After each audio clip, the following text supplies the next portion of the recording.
through that little difficulty there. We had that all hooked up with the wonders of wireless connectivity to all these speakers. And then I forgot to turn off one of these little things here last night, and it ran down, and now it won't work. So back to the corded technology here. Again, thanks so much for coming in this morning. A couple of thanks. One to Bob and Mary for the donuts. Again, just a little piece. Yeah. Just a little piece of this very, very enjoyable ongoing group of programs here at the Chico History Museum there. They're bringing those donuts in. The muffins were good. They are, and yes, secondly, muffins from Betty Nopel. Again, that's it. Thank you so much. Yeah. As some of you, probably most of you know, this is our last spring series lecture event. I think this is the 7th in our spring series here, and they've all really revolved around the BIDWELLS story. And I think that's been very good, given what has happened here in Chico with the mansion, and really to take a look back at that BIDWELLS story here in the 21st century and take a look again at the quality of that story. I do believe those two BIDWELLS were exceptional people there, both of them. And they really did leave behind a real positive legacy to this community. And that is about all anyone could ever hope to achieve there in their lives here, anywhere. So again, I think it's been good to review that story, and the story I'm going to read to you today is, again, I think really a pertinent and relevant story here, not only to the BIDWELL personalities, but to our world today. And again, for myself, from the time I was a little boy, it was more than enjoyment. Chico Creek and Bidwell Park became so important to me as a young person and continuing throughout my life right down to today. To have that beautiful park here in Chico. And I think today, as we hear this story about John MUIR and the BIDWELLS, the forgotten friendship, we can maybe glimpse a little about what might have prompted the two BIDWELLS to leave behind some 2,000 acres of their ranch. And I think the most important thing to think about is not that they simply left behind 2,000 acres, but the boundaries that Annie, and I think really both of them, tried to put on that new park space to preserve it in its natural state. It wasn't a park to be developed for playgrounds and ball fields. It really was a tribute to the natural world. And so I really, really like that story, and I'm going to read it to you today. Again, remember, and we had one of our presenters here during this spring series refer to this book as the Bidwell Bible. And of course, people that were here did take interest and note in that. Yes, I think it is true. This is the best treatment of both John and Annie that we have today. And of course, this came out of the years of research by two authors, Mike Magliari, who's here today, and Michael Gillis. He's a co-author in this book right here. And it took these two Chico State history professors years of research pouring through the Bidwell material to really synthesize the information into this book. And of course, we have copies of the book here at the museum in paperback. So, let's see, what else did I want to say here? Yeah, that's pretty much what I wanted to say. So I'm going to read you this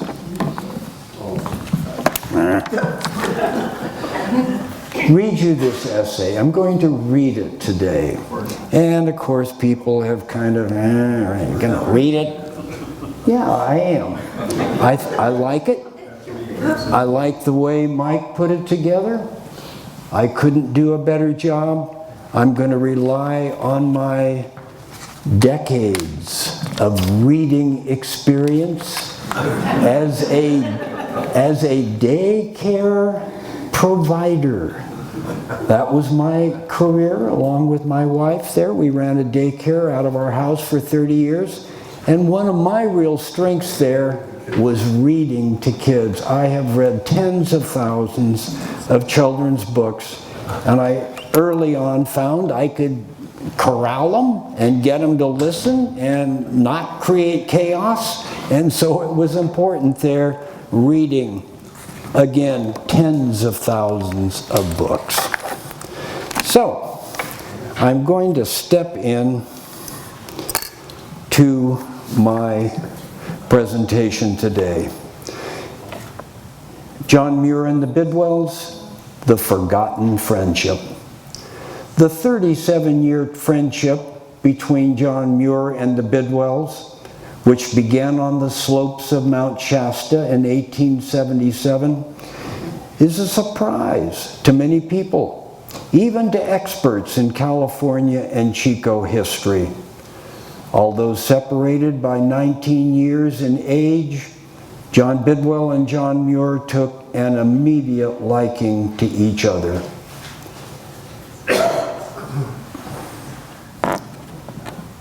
I'm going to back up. I forgot to say one real important thing, and then I will start again. But I did want to say this. I hope that most of you do have some little knowledge of John Muir, because of course he's a focal point here in this paper. And of course, remember that when California celebrated its 100 years of statehood in 1950, yeah, that's 75 years ago, 1950, 100 years, the California Historical Society selected Muir as the single California personality who best deserved recognition and remembrance there in those first 100 years. And really, in the 1970s, John Muir became really not a hero, but a person I looked at closely. I too had turned to be a mountain rambler for 10 years during that decade of the 1970s, and I really did a lot of reading about Muir and by him. I think he's lost a little standing here in this shuffle that's gone on in the 21st century about re-looking at the past and finding something on everyone and bringing that up and really emphasizing it. Several of Muir's comments about Native American people in California in the 1860s were not really very polite. And so he really got called to the mat on that and really has lost standing there, I think, in all of the historic communities. Personally, I don't see much real value in that. All right, here we go. The 37-year friendship between John Muir and the Bidwells began on the slopes of Mount Shasta in 1877. This friendship is a surprise to many people, even to experts in California and Chico history. Although separated by 19 years in age, John Bidwell and John Muir took an immediate liking to each other. They were both frontiersmen and explorers who enjoyed the challenge and rugged beauty of the northern Sierra Nevada and Cascade Mountains.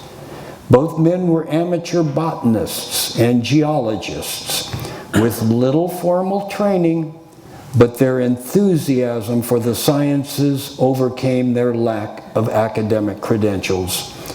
Their long-standing relationship was built upon common interests, common circumstances, and a genuine affection for each other. Muir and Annie Bidwell also hit it right off from the start.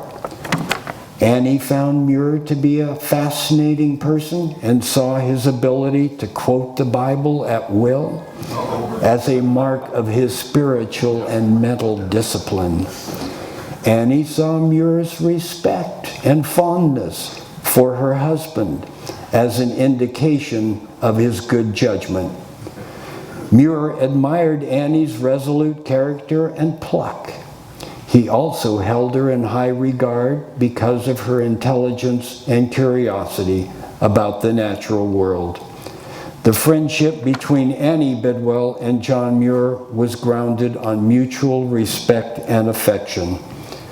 For Muir and the Bidwells, their chance encounter in 1877 was the beginning of a friendship that would last a lifetime. An examination of the Muir-Bidwell friendship offers insights not only into the fabric of Northern California's social life, but provides a better sense of who these people were and how they added substance and color to the history of California. John Muir was 30 years old when he first set foot in California. In late March 1868, his ship arrived in San Francisco via the Isthmus of Panama, and within hours, Muir had crossed San Francisco Bay by ferry and was now headed on foot into the rugged Sierra Nevada mountains. Muir's love of nature and all things wild guided him until his death in 1914. He helped found the Sierra Club in 1892 to unite West Coast conservationists. He influenced federal land policies and was the precursor of the modern environmental movement. His writings and lectures presented a new way of thinking about the wilderness. He also introduced to Americans an environmental ethic which regarded the mountains as useful not only as fountains of timber and irrigating rivers, but fountains of life. I did forget also to mention this. This is going to be my quotation marker. So if I kind of wiggle this around, but now I see I've got a problem because I got to hold this, and so I'm going to have to maybe say I quote. Okay. John Bidwell was 22 years old when he came to California in 1841, a member of the first party of white pioneers to struggle their way across the West to settle in California. Like many who followed him, Bidwell was fleeing an unpleasant past and was searching for a new and better life in the West. By the time Bidwell died in 1900, he had lived the California dream, 19th century style. He found gold, lots of it, and financed by his gold strikes, he carved out an agricultural and ranching empire. He was well-traveled, well-read, and politically active in California politics. His political career culminated in his 1892 presidential candidacy on the Prohibition Party ticket. But at heart, Bidwell remained always a man of the land. His sprawling 26,000-acre Rancho Chico was an experimental and working ranch where he explored new ways to increase production and produce new strains of wheat, vegetables, fruits, and nuts suitable for the Sacramento Valley growing conditions. The only thing he loved more than his ranch was his beloved Annie. Annie Bidwell was the same age as MUIR, but unlike her husband or MUIR, she was born into a family of gentility and comfort. Born Annie Ellicott Kennedy on 30 June 1839 in Meadville, Pennsylvania, she moved with her family to Washington, D.C. after her father was appointed superintendent of the U.S. Census Bureau in 1849. In Washington, she lived a life of privilege, but one of service also. At 15, she was already doing missionary work for her local Presbyterian church. After a lengthy courtship that began in December 1865, she married John Bidwell on 16 April 1868, after having first presided over his conversion to Christianity. Their wedding was a lavish affair, attended by President Andrew Johnson and Generals Ulysses S. Grant and William Tecumseh Sherman. Shortly after their wedding, Annie and John left Washington for the wilderness, as Annie called it, of Rancho Chico. Once there, Annie, like her husband and MUIR, carved out a life of her own. She became a civic leader, philanthropist, suffragist, and temperance reformer. Much of Annie's activist career took place after the death of her husband in April 1900, and it was she, not John, who earned much of the Bidwells' reputation as local saints. In her own way, Annie also proved to be a California pioneer. It was almost a decade after John MUIR came to California that he crossed paths with the Bidwells. In 1877, a botanical expedition to Mount Shasta and the headwaters of the Sacramento River, composed of Asa Gray and his wife, Sir Joseph Hooker, and MUIR, were joined by the Bidwells. Asa Gray was a well-known Harvard professor who was often referred to as the Columbus of American botany. Sir Joseph Hooker, an Englishman, had the reputation of being Europe's premier botanist. Annie, a longtime friend of the Gray family, persuaded the scientists to come first to Rancho Chico so that they could travel as a group to the Mount Shasta area.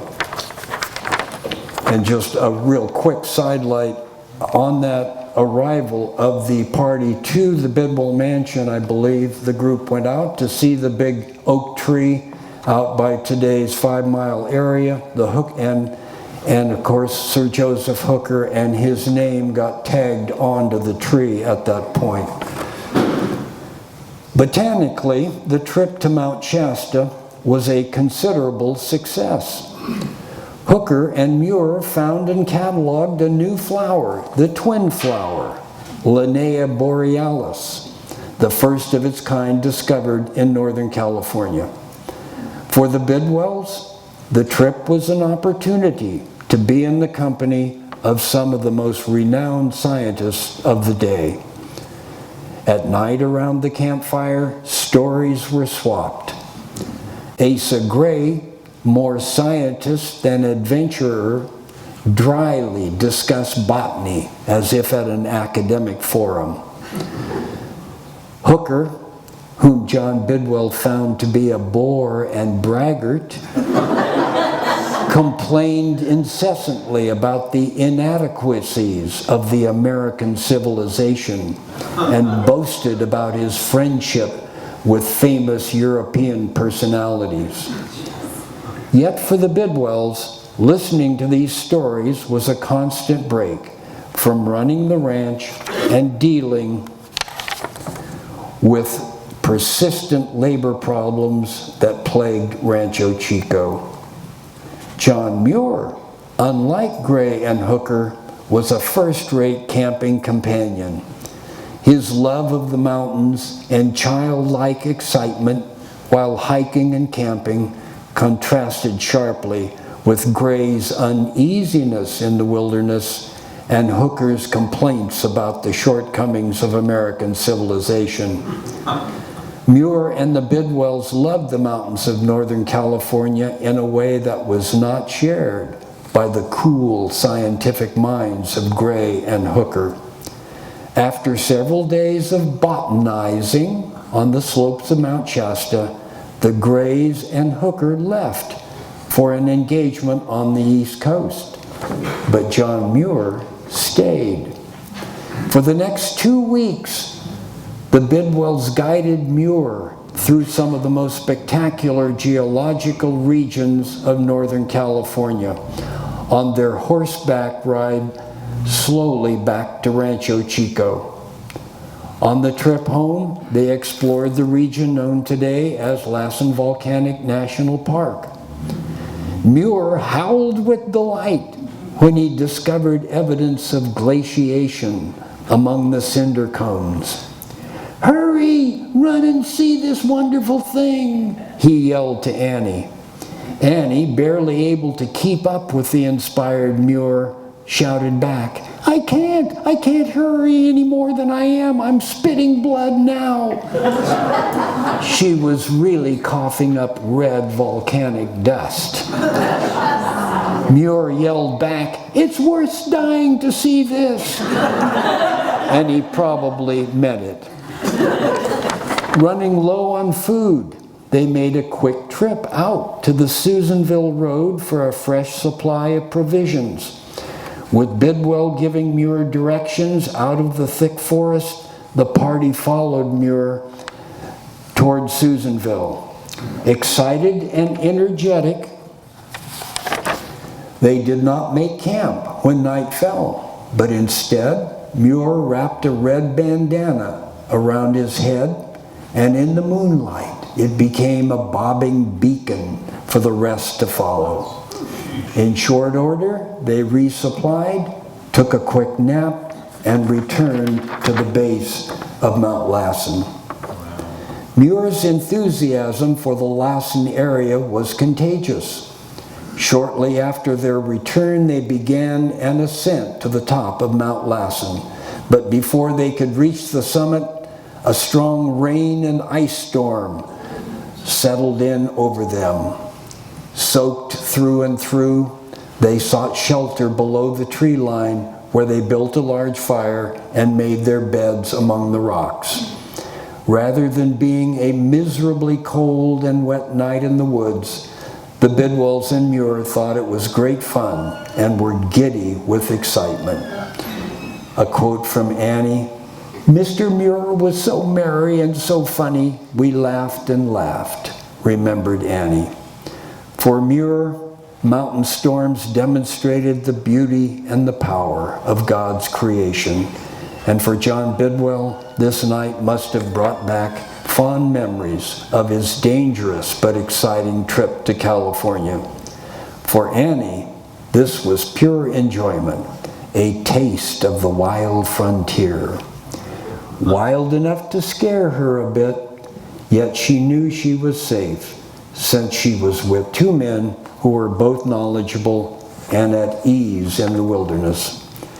The companionship and good humor shared by Muir and the Bidwells during this trip bound them together in a friendship that lasted until death. Muir's vast knowledge of botany and interest in the natural world struck a harmonious chord with the Bidwells. The Bidwells too loved the land and were anxious to share their interests and learn more about it. Annie wrote, again, quote, "All the pleasant days we spent with Mr. MUIR, it was a revelation to us. Wherever we stepped, he had something wonderful to show us." After they returned to Rancho Chico, MUIR stayed on as a guest of the Bidwells. There he, the Bidwells, and Sally Kennedy, Annie's sister, took leisurely rides into the canyons and down to the banks of the Sacramento River. At midday, they would picnic under a large valley oak, where MUIR explained his views on glaciation, or John Bidwell would talk about his ideas for the ranch, while Annie would discuss her work among the Indians.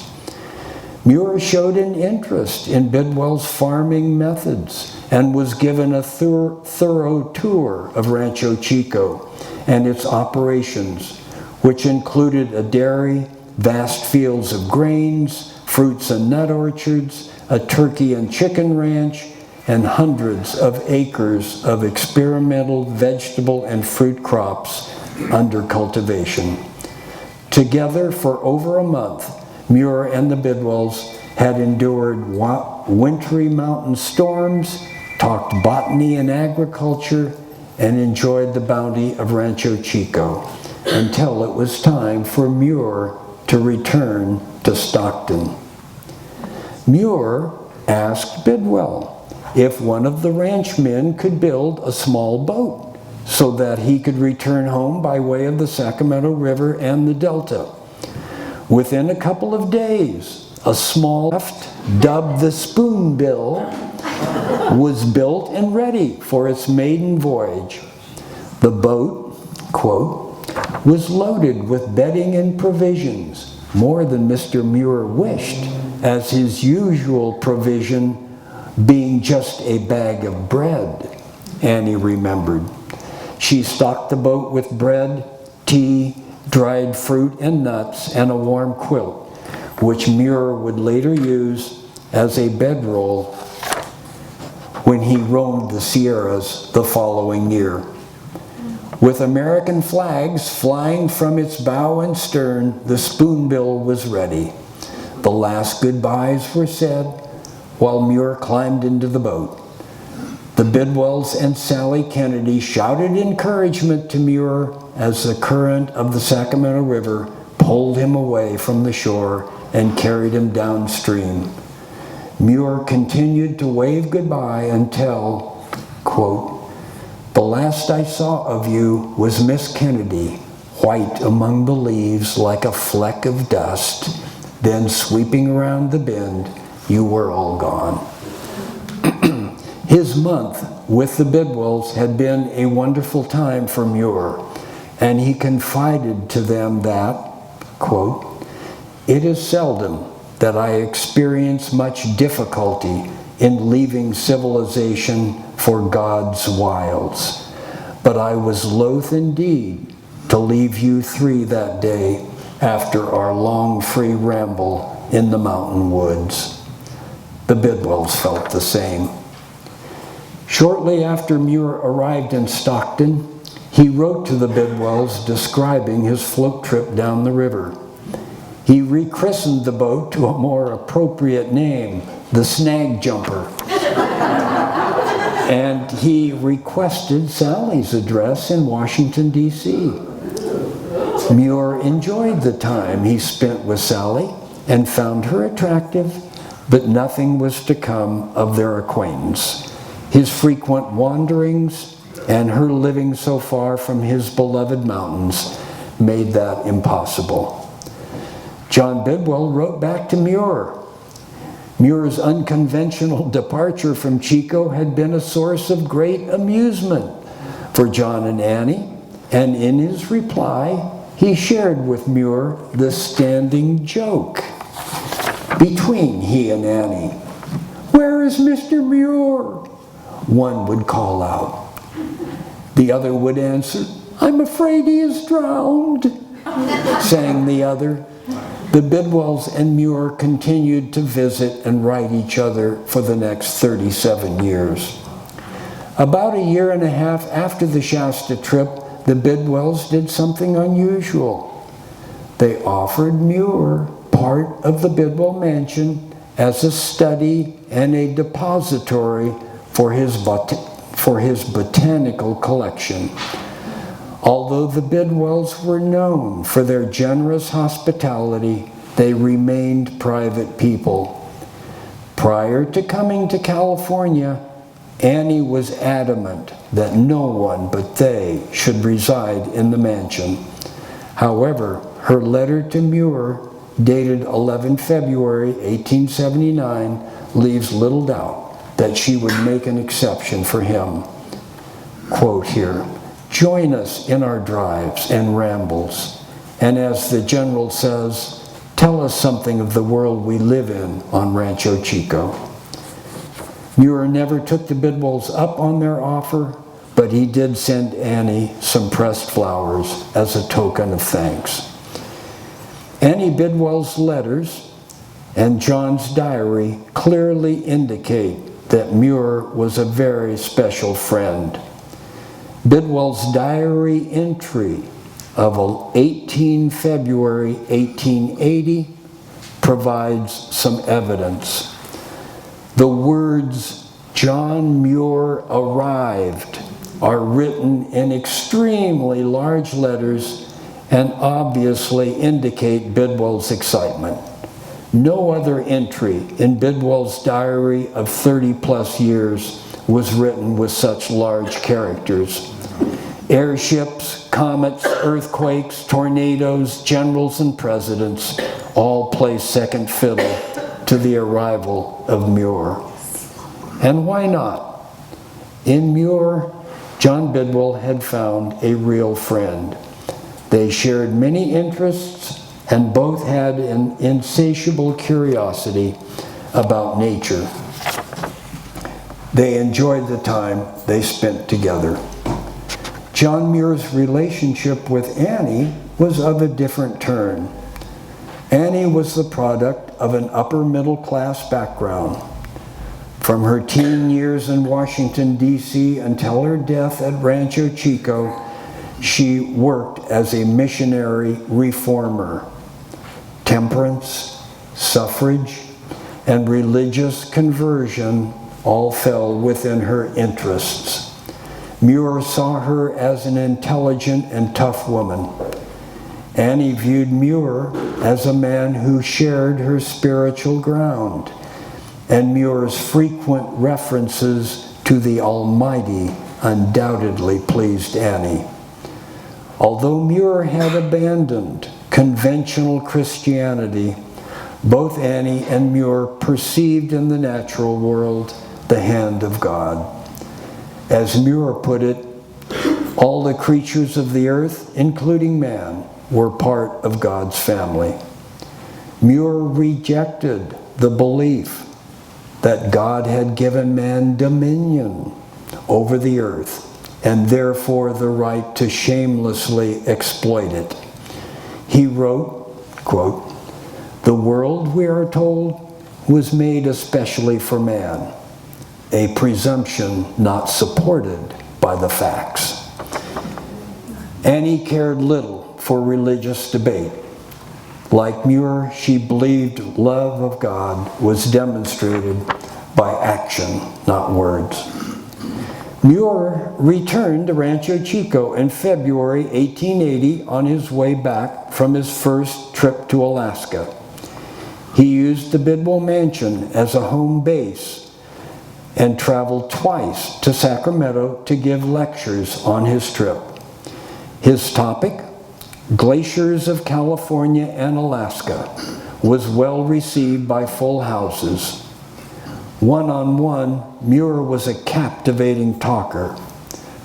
However, in front of large audiences, he felt nervous and uncomfortable. It often took Muir a few minutes to settle into his presentation, but then he was off and running. What MUIR lacked in eloquence, he made up for in enthusiasm. During MUIR's 2-week visit with the Bidwells, it is unclear whether or not MUIR revealed that he was secretly engaged to Louis Wanda Strentzel of Martinez. They had become engaged on the eve of MUIR's trip to Alaska. John Bidwell's diary notes short drives with MUIR into the local canyons, but there is no mention of marriage plans in the diary, nor in any Bidwell-MUIR letters. Were MUIR's wedding plans discussed? It seems likely. Bidwell and MUIR had so much in common. It seems very possible that MUIR, at least cryptically, broached the subject. Both men had shared the common experience of living most of their adult lives alone. Bidwell did not marry until he was 49, and then married a woman 19 years younger than he. MUIR was 42, and Miss Strentzel 33. Was MUIR ready to give up his rambles for home and family? Could MUIR become the farmer his in-laws expected him to be and run the Strentzel farm profitably? Could he ignore the pull of glaciers in the mountain wilderness? MUIR must have been deeply troubled. MUIR's decision to marry was a practical one. He needed a base camp. At his new home in Martinez, he could maintain his botanical collection and continue his writing. So for MUIR, his marriage was not prompted by a need for female companionship nor love. Rather, it was a compromise between his need to ramble and write and the recognition that he no longer could survive on a bag of bread and a sip from a cold mountain stream. MUIR wrote Annie announcing his marriage of 14 April 1880 in a letter John opened by mistake. John Bidwell responded, "So you were caught." Ha! Of course you were, and surrendered at discretion, of course. We welcome your return to civilization. Bidwell implies that both knew of MUIR's impending marriage, so perhaps MUIR did confide in Bidwell. Whatever the case, MUIR's marriage marked a turning point in his relationship with the Bidwells. He no longer had complete freedom to travel, and therefore his visits with the Bidwells became less frequent. The first few months of marriage took their toll on MUIR. He no longer was a ball of energy. He had stomach problems and developed a persistent cough.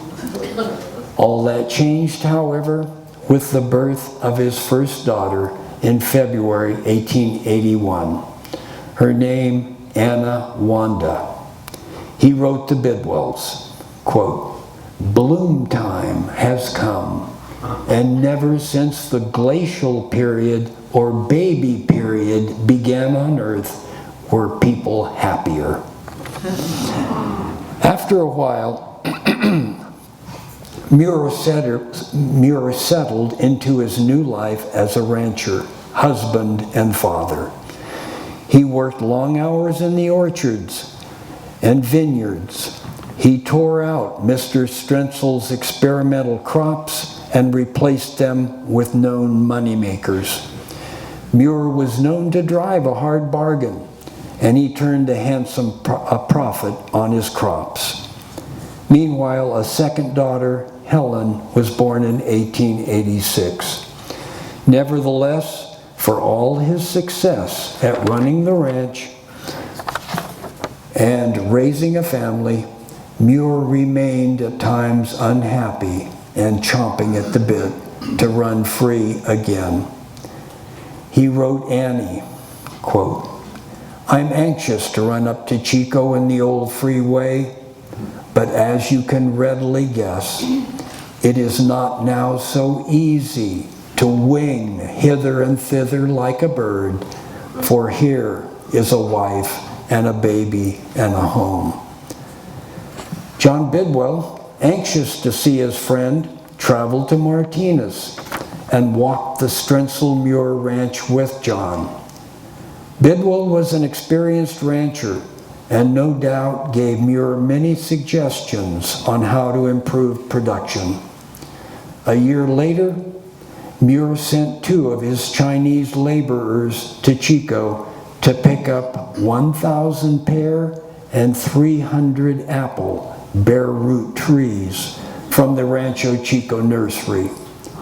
MUIR's request for trees was logged in Bidwell's personal diary rather than his commercial books. There is no record of MUIR ever paying Bidwell for the trees. For the next few years, the Bidwells and MUIR were unable to get together. For the Bidwells, the burden of running the ranch, illnesses, and John's political activities precluded any contact. MUIR was pretty much stuck on the farm, and when he wasn't traveling, he was writing. They did their best, though, to keep in touch by exchanging pressed wildflowers, fruit cakes, and holiday greetings. However, by the fall of 1888, the Bidwells and MUIR were once again botanizing and exploring the canyons of Rancho Chico, much as they had more than a decade before. Annie was very disappointed that she was largely unable to join them in their rides since she was still suffering from consumption, which she had contracted that summer. MUIR and Bidwell were able to get together again in May 1889 for dinner and an evening of conversation at the Occidental Hotel in San Francisco. At that time, both men had taken up causes that required much of their time. Bidwell had become the leading spokesman of the Prohibition Party in California and would soon be named its candidate for governor. MUIR was returning to his real work of writing and working for the preservation movement. Century Magazine, headquartered in New York, had hired MUIR to write 2 articles arguing in favor of the establishment of a national park in the high country surrounding Yosemite Valley. Both men were very busy, but not too busy to keep in touch and visit when possible. The traveling and writing obligations of MUIR began to take their toll on him. Unable to shake his depression, MUIR decided to take the remedy he had prescribed for many other people. He packed his bags and headed for Alaska. Within a short time, the mountains and glaciers had healed him. He wrote to his wife from his camp at Glacier Bay, "My cough is gone and my appetite has come, and I feel much better than when I left home." Bidwell had just returned from Alaska himself as MUIR was steaming north. Like MUIR, John Bidwell loved to travel and did so at every chance. After his nomination by the Prohibition Party for governor in August 1890, he dashed off to Yellowstone Park for a few days of hiking and exploring. He returned home to Chico at the end of September, just in time to begin his campaign swing down the length of California. He knew he would not be elected, but honored his commitments anyway. He gave his speech and then moved on to the next town. At one of Bidwell's last campaign stops in San Francisco, John Muir paid him a surprise visit. Bidwell was very happy to see his old friend. They took rooms at the Occidental Hotel and downstairs, quote, had a grand meeting in the large Athenaeum, Mr. Muir presiding. This gesture by Muir must have meant much to a tired and dejected Bidwell. He was a 71-year-old man carrying the banner of prohibition in a state that remained decidedly on the side of drink.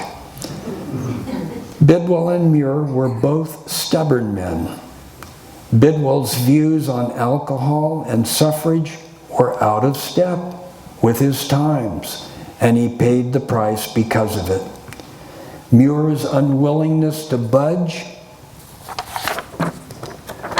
on matters concerning the preservation of wilderness made him a convenient target for timber and mining interests. Both men held minority views, yet because both men were part of a loose-knit California aristocracy, their opinions were heard. Bidwell's pioneer status and his vast Rancho Chico gave him respectability. Muir's writings and his reputation as John of the Mountains ensured a respectful audience. Neither subscribed completely to the views of the other, but their views did not conflict, and they managed to work together. Both Bidwell and Muir had a stake in the health of the forests and rivers of California. For Bidwell, it was a practical matter. He recognized early on that water would be the lifeblood of the future of the Sacramento Valley. For Muir, the Sierras were a gift from God, and any attempt to disturb them was heresy. Bidwell's major concern was the damage that hydraulic mining had done to the waterways of Northern California. As early as 1865, Bidwell had warned his fellow farmers about the debris and silt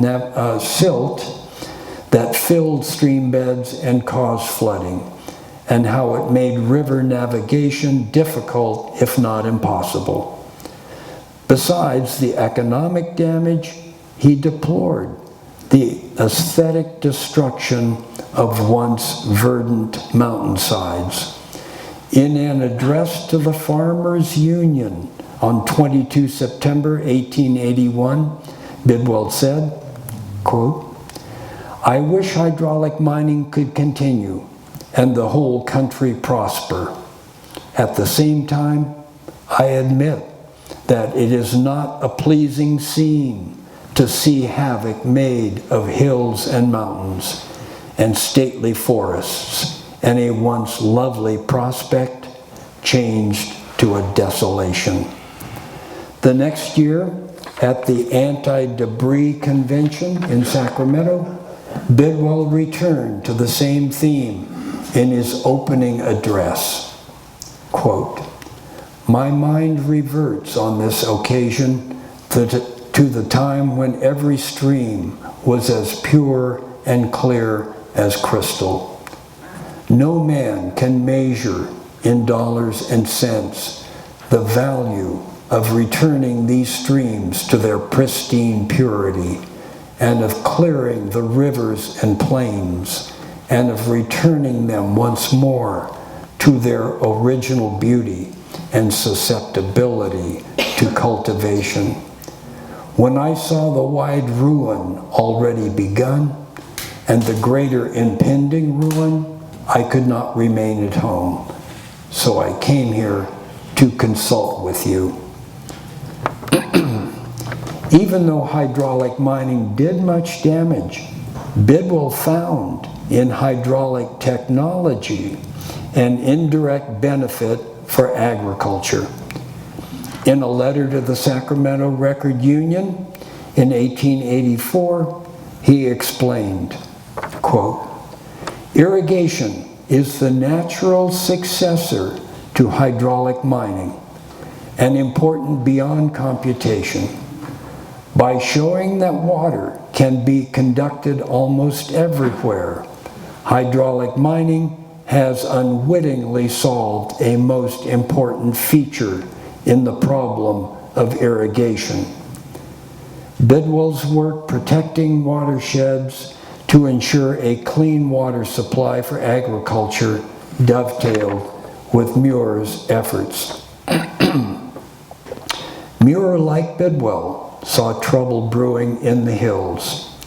In a letter to the Sacramento Record Union, published on 9 February 1876 and entitled, "God's First Temples, How Shall We Preserve Our Forests?" he warned that running fires, grazing sheep, and uncontrolled lumbering would lead to disaster. Hills stripped of vegetation would be unable to hold water, and this would lead to erosion, the silting of rivers, and eventually the desertification of the state. Unfortunately, his suggestion that the government should step in for the good of the forests and the people fell on deaf ears. MUIR had better luck in 1890 when his articles in Century magazine did much to persuade Congress and President Benjamin Harrison to protect the 1,500 square miles of wilderness surrounding Yosemite Valley. Once again, MUIR demonstrated watershed protection. Once again, MUIR emphasized watershed protection in his articles. He did this because it gave his arguments an economic ring and therefore had appeal to those in business and government. His real goal was to protect the wilderness. However, to protect the wilderness for its intrinsic value was an unpopular notion and out of step with an era dominated by robber barons and quick buck artists. By 1893, America was in an economic depression. Millions were unemployed, factories shut down, and many California farmers were driven off their land by debt and falling prices. John Bidwell, his hand now shaky with age, complained to MUIR that, quote, "The Democrats and Republicans have brought the country to the very brink of ruin. Financially, here we are literally crushed. Fruit practically all killed. Grain brings scarcely cost." After getting that off his chest, Bidwell went on to tease his old friend. Quote, "So you are going to Alaska again. Look out for the glaciers. They are full of crevasses." MUIR responded, "I hope and quote, I hope and trust the hard crushing times of the last few years will soon pass away and that you and everybody will speedily be better off." MUIR went on then to reminisce, we're getting there, reminisce a bit. Quote, "How many charming memories of the Shasta and Chico days spent with you linger with me, brightening and irradiating the old lang syne, as we Scotch say." These were the last letters exchanged between these two men. MUIR continued his fight for wilderness preservation. He fought a losing battle against Gifford Pinchot's wise use of national forest lands, and he also failed to stop the damming of the Tuolumne River at Hetch Hetchy. However, his influence on President Teddy Roosevelt contributed to the doubling of the number of national parks, the establishment of 17 national monuments, including the Grand Canyon, and the tripling of the number of square miles held in national forests. Bidwell continued to remain active until his death. He experimented with the use of ladybugs as a natural pesticide on his fruit trees. He hosted suffragist Susan B. Anthony and climbed Mount Lassen at the age of 79. On 4 April 1900, he suffered a heart attack while working a crosscut saw and crowbar on a road on Rancho Chico that he was helping to rebuild. He died a few hours later with Annie at his side. His last recorded words were spoken to Annie earlier that morning when John stepped out the door. He told her, "I feel just like a boy." Upon hearing about the death of his friend, MUIR dashed off a quick letter of sympathy to Annie.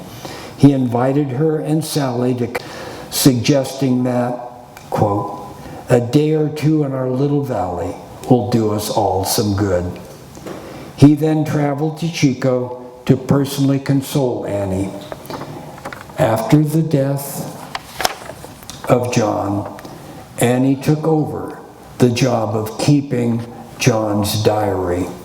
Her entry for 29 May 1900 includes, quote, "John MUIR, I greatly enjoyed his visit." MUIR's visit, as always, buoyed Annie's spirits. This was MUIR's final trip to Rancho Chico. This last visit was not the end of the Bidwell-MUIR friendship, however. Both MUIR and Annie continued to write to each other and to renew their friendship until they were in their mid-70s. Most of the letters were brief reminders of the old days and invitations to each other to visit, which were never realized. As MUIR put it in his last letter to Annie, dated 21 April 1912, quote, "Fondly cherished memories and friends become more and more precious in the serene light of life's evening." The Bidwell-MUIR friendship came to an end with the death of John MUIR on Christmas Eve, 1914. Why had this friendship been so enduring? As far as Annie and MUIR, the relationship began. As far as the Annie and MUIR relationship went, it began on the Shasta-Lassen trip in 1877. Their friendship was built on the experiences they shared as they traveled the mountains of Northern California. MUIR was good company, intelligent and fun to be around. Annie too was intelligent, able, and enjoyed the mountains. Annie also saw in MUIR not only sobriety, but a solemnity. His deep reverence for God's handiwork manifested in the mountains. The temples and cathedrals, as MUIR liked to call them, appealed to Annie. Together, they saw the world as the stage where God's plan was acted out. For MUIR, it was a play where all the actors were of equal importance. Bears, glaciers, and man all participated. None had the starring role. For Annie, the roles were clearly defined: the saved and the yet to be saved. Her part was that of a social and religious reformer. It is not surprising that John Bidwell enjoyed the company of MUIR. MUIR often had an invigorating effect on people. Even the aging transcendentalist Ralph Waldo Emerson perked up a bit when he visited MUIR in Yosemite in 1871. For a short while, Emerson became enthusiastic like a boy. Yes, yes, we will camp out, camp out. To the disappointment of MUIR, they never did camp out. Emerson's handlers thought the 68-year-old man would catch a cold if he spent the night under the stars, so he slept in a hotel. President Teddy Roosevelt also fell under the spell of MUIR. Against the advice of his staff, the president and MUIR camped out in Yosemite for 3 days in May 1903. MUIR wrote that he had, quote, a perfectly glorious time with the president and the mountains. Upon arising one morning to a snowfall of 4 inches covering the camp, the president shouted that it was, quote, the grandest day of my life. Several days later, the president gave a speech in Sacramento calling for the preservation of California's forests. He said, quote, lying out at night under those giant sequoias was lying in a temple built by no hand of man. A temple grander than any human architect could by any possibility build. And I hope for the preservation of the groves of giant trees, simply because it would be a shame to our civilization to let them disappear. It was obvious MUIR had gotten 2 more pages. It's obvious that MUIR had gotten to the president and converted him, at least for a short while, to the Church of Nature. Bidwell may have seen much of himself in the younger MUIR. At one time, he too was a footloose adventurer and traveled his own road. Bidwell was always sort of an outsider. On his trek west, others in his pioneer party played cruel pranks on him. After his arrival in California, he was regarded by most as John Sutter's able clerk and nothing more. Even in Chico, most people regarded him as a brooding, remote elitist. His prohibition stand won him few friends. Ultimately, he had many acquaintances, but few good friends like John MUIR. What did MUIR see in Bidwell? Initially, MUIR was probably impressed with Bidwell's pioneer credentials. Their common interests in botany, geology, and general love of the land made for a good bond. MUIR's Gospel of the Wilderness was well received by Bidwell. He certainly was no disciple, but he was a respectful parishioner in good standing. MUIR probably recognized that Bidwell was a fellow outsider. MUIR too had many acquaintances, but few good friends. He often traveled alone and seemed to prefer it that way. His views on nature were known by many, but accepted by few.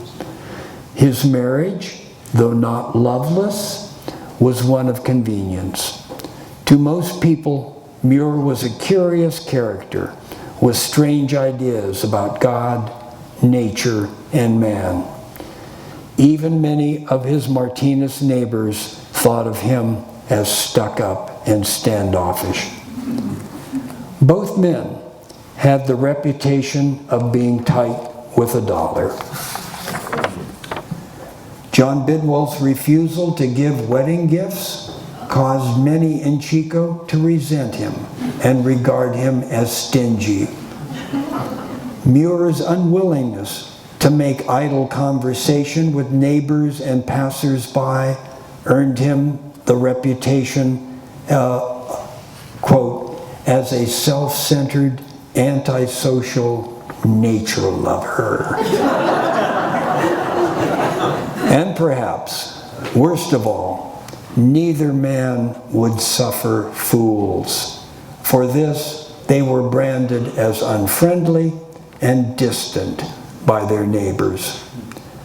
Both Bidwell and MUIR achieved recognition and stature during their lifetimes. Ironically, their celebrity did little to endear them to the public. Bidwell's strong prohibition stand was rejected by most Californians. MUIR's attempts to establish forest preserves and national parks threatened the interests of many in the timber and mining businesses. Both men occupied similar positions in society that separated them from the public at large. Neither was representative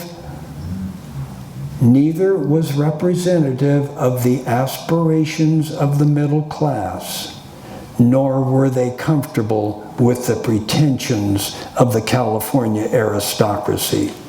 In a word, they had few peers. The land also tied these two men together. MUIR's caring reverence for the land and Bidwell's intelligent use of the land was a special bond between them. Whether walking among the rows of fruit and nut trees or scrambling up a volcanic mountain together, both men knew the importance of what lay beneath their feet. They found solace in the land and each other. Although Annie thought it was unbecoming to brag or speak of one's accomplishments, she did allow herself to be interviewed on rare occasions. When asked about her husband, she responded simply, "He is firm as a rock.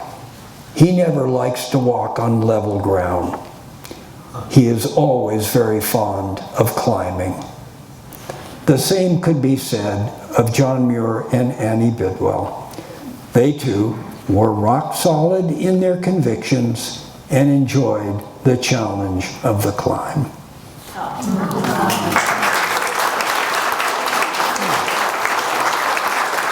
Oh, thank you so much. I really like that essay, and I think it does shed some light on why we have the kind of park that we have today, Bidwell Park. If you're coming down, what one is that? Is that Cypress? You're coming north on Cypress there and approaching the bridge over Chico Creek there, and you go right by that little edge of Bidwell Park, and you look in there, and there's just a bunch of plants growing wild in there. There's no grass in there and stuff. What the? And again, I think that is so valuable. That is so valuable for we as a community to be able to see that and to recognize that there is this natural world at work here, right beyond us and right through us. And so again, I think we look back to that gift of Bidwell Park and we just might see really the best thing that the Bidwells did for the future. So, any questions? Yeah. Dave, you mentioned a lot about mail going back and forth. Do we know how long a piece of mail would come from Martinez to Chico? Would it be days or weeks? I don't really know. That's a great question, Bob. I don't know what that would take. Anybody have any thoughts on that? Even the great Mike Magliari back there? No, he shakes his head. Any other questions?